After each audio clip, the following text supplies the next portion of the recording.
Hello friends, मैं हूं Diksha. Welcome to ओजेन एकेडमी।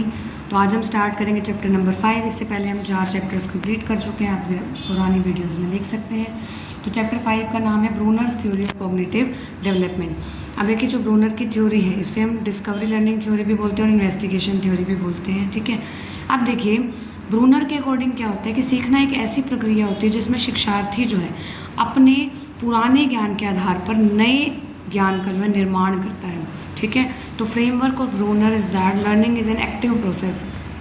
तो ब्रूनर के अकॉर्डिंग जो बच्चा है वो एक्टिव रहता है और जो है वो देखिए नए आइडियाज़ और कॉन्सेप्ट जो है वो बिल्ड करता है पुराने के आधार पर। अब हम देखेंगे डेवलपमेंट की स्टेजेस क्या होती हैं अकॉर्डिंग टू ब्रूनर। डेवलपमेंट की स्टेजेस होती हैं ब्रूनर के हिसाब से, according to Bruner, enactive stage, iconic stage और सिम्बॉलिक स्टेज। ठीक है, इनएक्टिव स्टेज, आइकॉनिक स्टेज और सिम्बॉलिक स्टेज। तो इनएक्टिव स्टेज को कंक्रीट स्टेज या फिर मूर्त अवस्था भी कहा जाता है, जो कि एक्शंस पे बेस्ड है। ठीक है, एक्शंस पे बेस्ड है, कार्य करने पर, काम करने पर बेस्ड है इनएक्टिव स्टेज। और ये स्टेज होती है बर्थ से लेकर 18 मंथ तक, 18 महीने तक होती है। इसमें क्या होता है, बालक अपने वातावरण को क्रियाओं से समझता है, क्रिया करके सीखता है। ठीक है, child understands it's environment through actions, actions के थ्रू सीखता है। ठीक है, अब देखिए नॉलेज जो है वो स्टोर होती है मसल मेमोरी में और नॉलेज रिप्रेजेंटेड थ्रू एक्शंस। तो इनएक्टिव स्टेज में हम एक्शंस की बात करेंगे। बच्चा जो है वो क्रियाओं से सीखेगा। ठीक है, जैसे कि हाथ पैर चलाना, पकड़ना, काटना, तो क्रियाओं से सीखेगा। उसके बाद आती है आइकॉनिक स्टेज। ठीक है, ये होती है बेस्ड ऑन इमेजेस। ये क्वेश्चन आया हुआ भी है कि आइकन्स, जो सीटेट में भी ये क्वेश्चन आया हुआ है, स्टेट में भी आया हुआ है। ठीक है, आइकॉनिक स्टेज होती है बेस्ड ऑन इमेजेस, जो इमेज चित्र पर आधारित होती है। ठीक है, इसे प्रतिबिंबात्मक अवस्था भी कहते हैं। और ये होती है, देखिए पहले वाली थी बर्थ से 18 मंथ तक, ये है 18 मंथ से 6 ईयर तक। ठीक है, इसमें जो होते चिंतन जो होता है वो छवियों पर आधारित होता है, मानसिक छवियों पर, मतलब मेंटल इमेजेस पर आधारित होता है। ठीक है, उसमें जो है बच्चा एक्शन करके क्रियाओं से समझेगा, यहाँ चित्र से समझेगा। फिर आती है सिम्बॉलिक स्टेज। ठीक है, सिम्बॉलिक स्टेज में बच्चा जो है, देखिए ये जो स्टेज है ये भाषा पर आधारित होती है। किस पर होती है? भाषा पर आधारित होती है। ये जो स्टेज है 6 और 7 साल के बाद की होगी। ठीक है, इसमें जो इन्फॉर्मेशन है वो स्टोर होगी कोड या फिर सिंबल की फॉर्म में, जैसे कि लैंग्वेज, कोड्स। और सिम्बॉलिक स्टेज है तो सिंबल्स की फॉर्म में जो है भाषा, जो है इन्फॉर्मेशन जो है वो स्टोर होगी। ठीक है, तो भाषा पर आधारित स्टेज है, बहुत इंपॉर्टेंट है इनएक्टिव, आइकॉनिक और सिम्बॉलिक। इनएक्टिव में बच्चा जो है क्रियाओं से समझेगा। ठीक है, एक्शंस करेगा, उसमें आइकन्स में इमेजेस से सीखेगा। सिम्बॉलिक में भाषा पर आधारित होगी। ठीक है, तो लैंग्वेज बेस्ड होगी। ठीक है,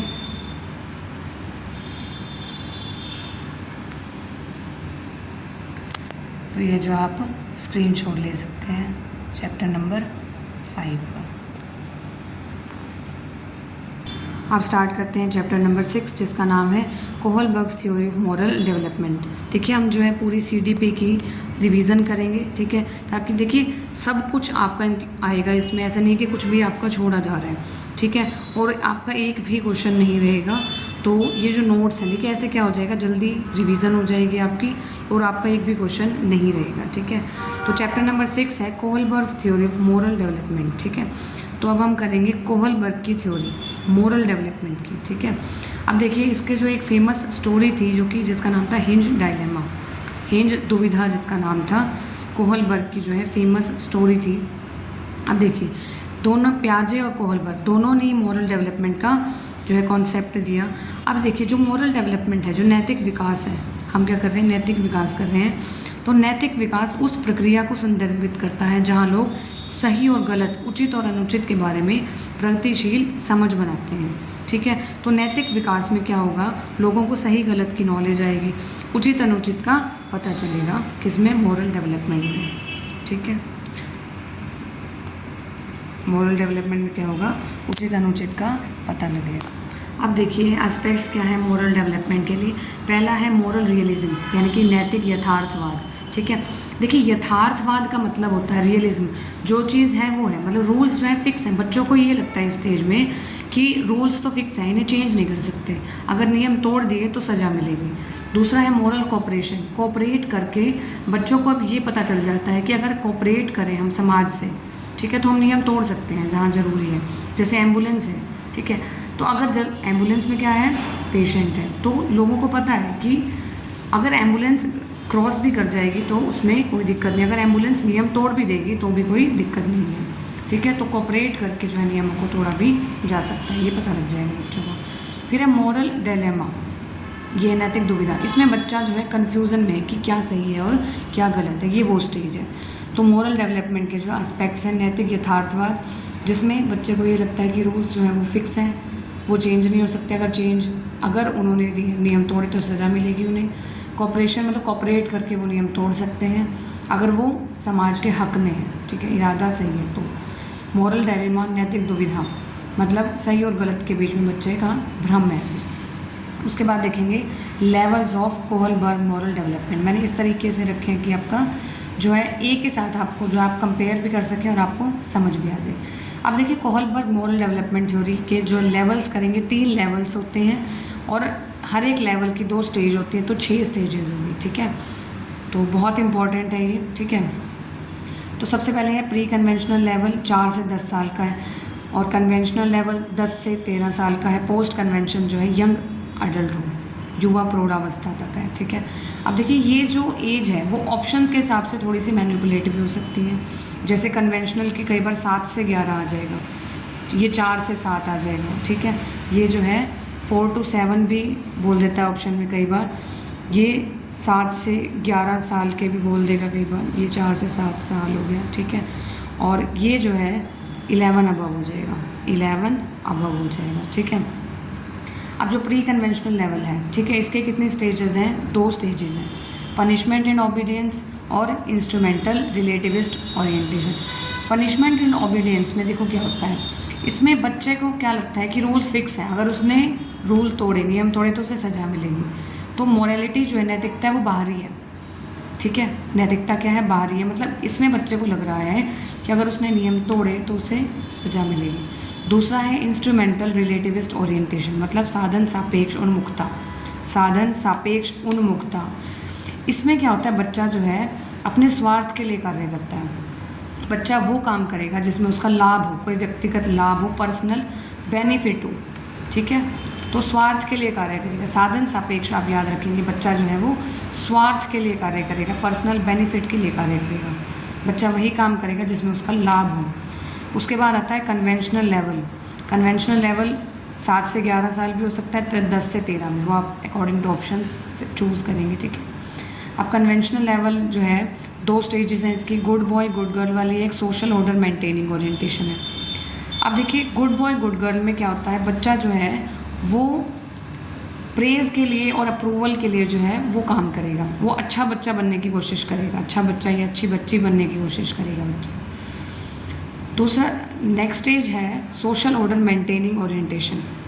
अब इसमें क्या करेगा बच्चा जो है, लॉज ऑर्डर रूल्स को जो है फॉलो करेगा, सोसाइटी के नियम नहीं तोड़ेगा। फिर है पोस्ट कन्वेंशनल लेवल, ठीक है, युवा प्रौढ़ावस्था की जो है अवस्था है ये। इसके जो 2 लेवल, इसके जो 2 स्टेजेस हैं वो है सोशल कॉन्ट्रैक्ट, मतलब सामाजिक अनुबंध उन्मुखता। अब देखिए इसमें सोशल कॉन्ट्रैक्ट, इसमें देखिए क्या होगा, इसमें बच्चे को ये पता लगने लग जाएगा कि कुछ कानून जो हैं, कुछ सिद्धांत जो हैं वो कानून से भी ऊपर हो सकते हैं, ठीक है। कुछ सिद्धांत जो कानून से भी ऊपर हो सकते हैं, कुछ रूल्स जो हैं वो ज़रूरी नहीं है कि सब रूल्स ना तोड़े जाएं, तो कुछ नियमों को जो है तोड़ा जा सकता है।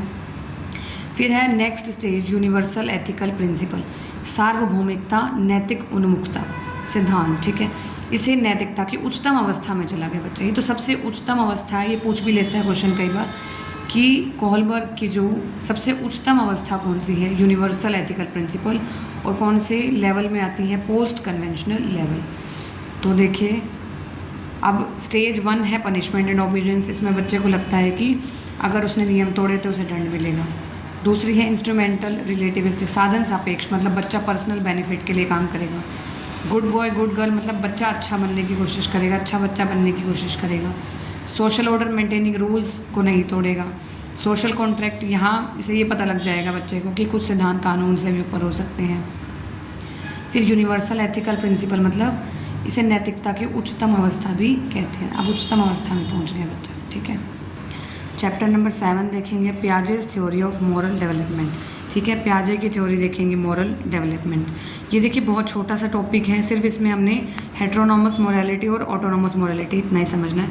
देखिए मैं आपके चैप्टर्स में सिर्फ उतना लेके आऊँगी जितना आपका बहुत इंपॉर्टेंट है, और आपके पेपर का आप यकीन मानिए एक भी क्वेश्चन नहीं छूटेगा, ठीक है।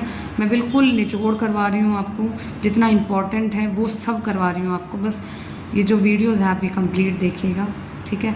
तो Piaget's theory of moral development देखिए, स्टेज ऑफ हेटेरोनॉमस मोरालिटी, पर केंद्रित उन्मुखता 7 से 8 साल के बच्चे की होगी, ठीक है। अब देखिए एक होती है हेटेरोनॉमस मोरालिटी, एक होती है ऑटोनॉमस मोरालिटी। एक होती है हेटेरोनॉमस मोरालिटी, एक होती है ऑटोनॉमस मोरालिटी। हेटेरोनॉमस होती है पर केंद्रित उन्मुखता, और ऑटोनॉमस मोरालिटी होती है स्वायत्त उन्मुखता, ठीक है। पर केंद्रित उन्मुखता में 60 से 8 साल का बच्चा जो है इस स्टेज में होगा, और स्वायत्त उन्मुखता यानी कि 8 से 12 साल का बच्चा ऑटोनॉमस में होगा, ठीक है। अब हेटेरोनॉमस में जो नैतिकता है वो बाहरी होती है, ठीक है। बाहरी होती है नैतिकता, मतलब बच्चे को ये लगता है कि जो नियम है वो अपरिवर्तनीय है, उन्हें चेंज नहीं कर सकते, रूल्स फिक्स हैं। जो हमने किया था ना नैतिक यथार्थवाद, कि रूल्स फिक्स हैं, अगर उन्हें तोड़े, नियम तोड़ने पर सज़ा मिलेगी, ये वो स्टेज है। तो हेटेरोनॉमस आप याद रखेंगे, हेटेरोनॉमस मोरालिटी की स्टेज में बच्चे को ये पता है कि रूल्स फिक्स हैं, उन्हें नहीं तोड़ सकते, अगर नियम तोड़े तो उन्हें सज़ा मिलेगी। अगली है ऑटोनॉमस मोरालिटी की स्टेज, स्वायत्त उन्मुखता, 8 से 12 साल का बच्चे की स्टेज है ये। अब इस अवस्था में बच्चा अपनी नैतिकता खुद बनाता है, ठीक है। बच्चे को ये पता है कि नियम जो है वो परिवर्तनशील है, मतलब बच्चे ये समझते हैं कि नैतिक नियम आपसी सहयोग से बनते हैं, और नैतिकता इसमें जो होती है आंतरिक हो सकती है। बच्चे को ये लगता है कि हम जो है नियम बदल सकते हैं, नियम तोड़ सकते हैं, क्योंकि कुछ जो सिद्धांत हैं वो नियम से भी ऊपर हो सकते हैं। तो यहाँ जो मोरालिटी है वो एक्सटर्नल होती है, बाहरी होती है। यहाँ जो है ऑटोनॉमस में मोरालिटी इंटरनल होती है, बहुत बहुत इंपॉर्टेंट है, आ जाता है ये। मैं आपको उतना ही करवा रही हूँ चैप्टर जितना आपका पेपर पॉइंट ऑफ व्यू से इम्पॉर्टेंट है, ठीक है।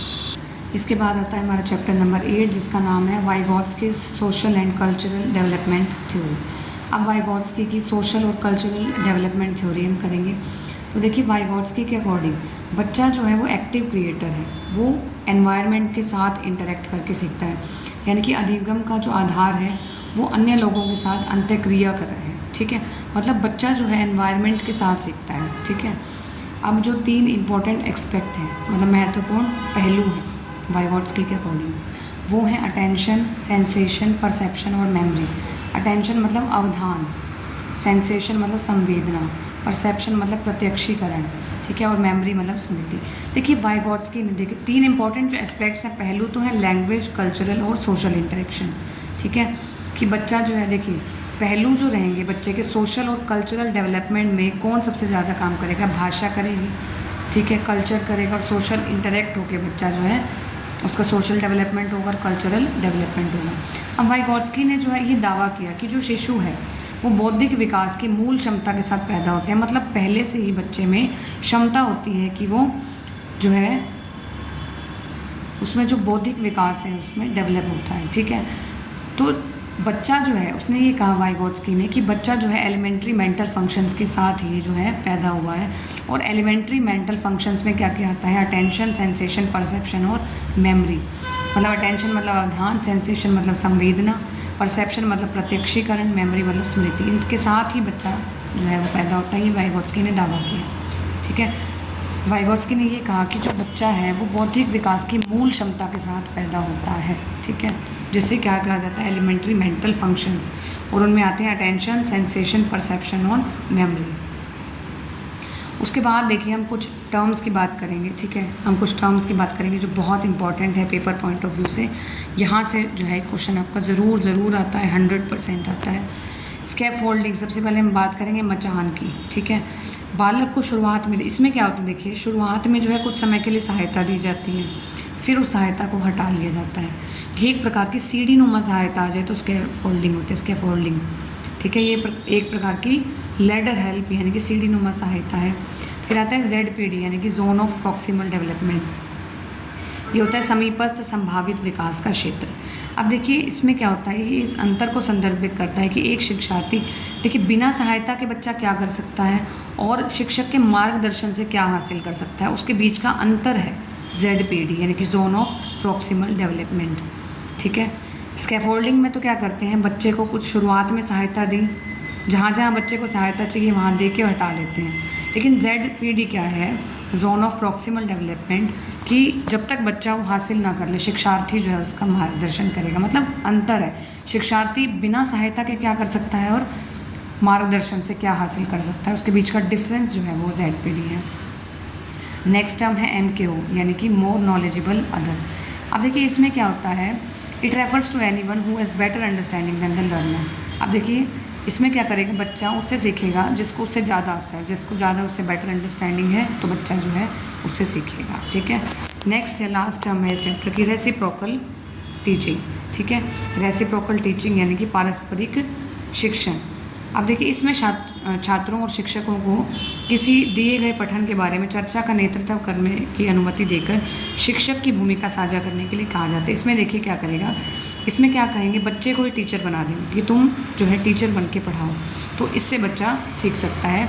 रेसिप्रोकेट करेगा बच्चा, रेसिप्रोकल टीचिंग है, इसे बच्चे को कहेंगे आप टीचर बन के पढ़ाइए दूसरे बच्चे को, तो ये हो जाएगा पारस्परिक शिक्षण। ठीक है, तो आप जल्दी से स्क्रीनशॉट ले सकते हैं चैप्टर 8 का। देखिए बहुत इम्पॉर्टेंट है और आपको कम टाइम में जो है प्रॉपर आपको करवाया जा रहा है, बहुत अच्छा रिवीजन है आपके लिए कि आई होप आपको ये चैप्टर पसंद आया होगा। Thank you, have a nice day.